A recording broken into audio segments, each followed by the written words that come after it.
নমস্কার বন্ধুরা, আমার চ্যানেলে আপনাদের সবাইকে স্বাগত। আজকে আমি চাপিলা মাছ, সরষা দিয়ে চাপিলা মাছ রান্না করব। কীভাবে রান্না করি দেখুন।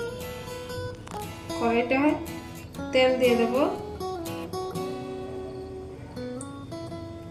তেলটা গরম হয়ে গেলে তারপর মাছ ভাজব। তেলটা গরম হয়ে গেছে, এবার মাছ ভাজবো। এখানে দু রকম ভাবে মাছ রেখেছি। বড় মাছগুলি ঝোল করব, আর এখানে ছোট ছোট মাছ আছে, এটার সঙ্গে কিছু মাছ দিয়ে মাছগুলি ভেজে রেখে দেব। এবার দিয়ে দিচ্ছি একটু কড়াইতে নুন, একটু হলুদ, একটু নেড়ে দেব।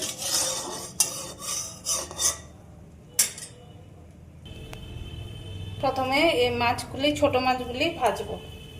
নুন হলুদ মাখিয়ে নিই, তারপর ছোট মাছগুলি ভাজবো।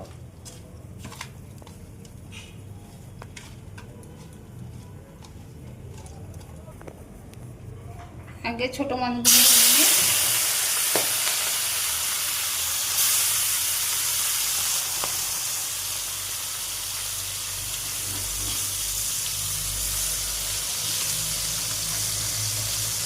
ছোট মাছগুলি কড়া করে ভাজবো, ভেজে উঠিয়ে তারপর ঝোলা মাছগুলি ভাজবো।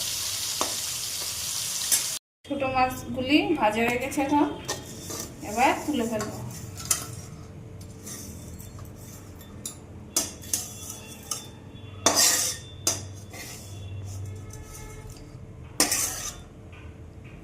এবার ঝোলের মাছগুলি ভাজবো।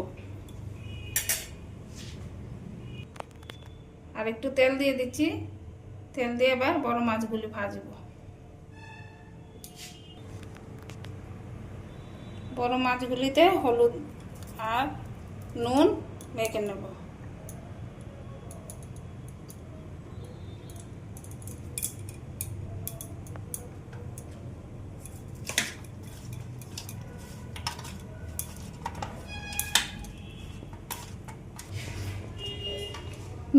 নুন মেখে নিলাম, এবার তেলের মধ্যে দিয়ে দেবো।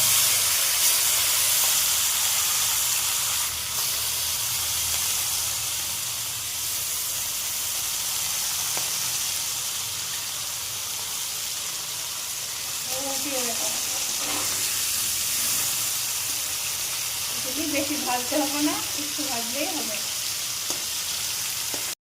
ঝোলের মাছগুলি ভাজা হয়ে গেছে, এবার তুলে ফেলবো।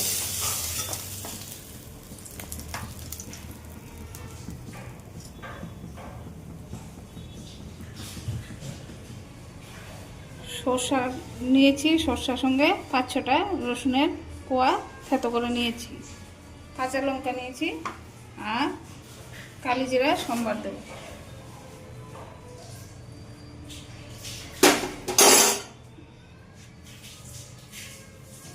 কাঁচা লঙ্কাগুলি দিয়ে দিলাম, দিয়ে কালি জিরাটাও দিয়ে দিলাম।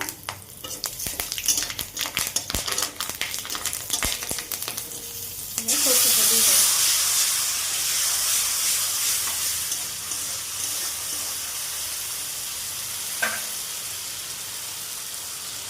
বাটি ধুয়ে জলটা দিয়ে দিই।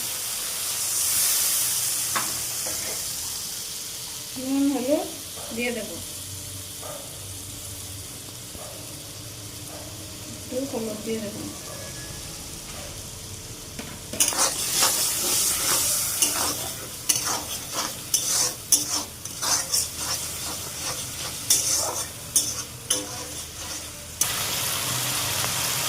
মশলাটা ভাজা হয়ে গেছে, এবার জল দিয়ে দেবো।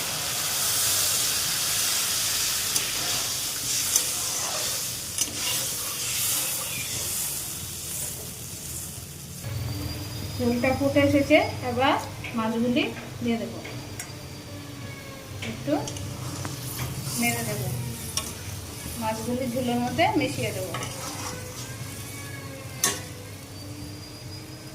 একটু ফুটতে দেবো, তারপর হয়ে গেলে নামিয়ে ফেলবো।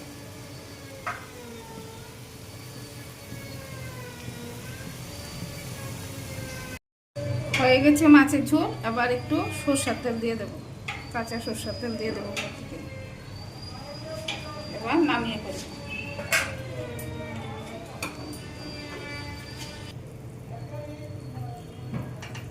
এবার সরষা দিয়ে চাপিলা মাছের ঝোল রান্না হয়ে গেছে।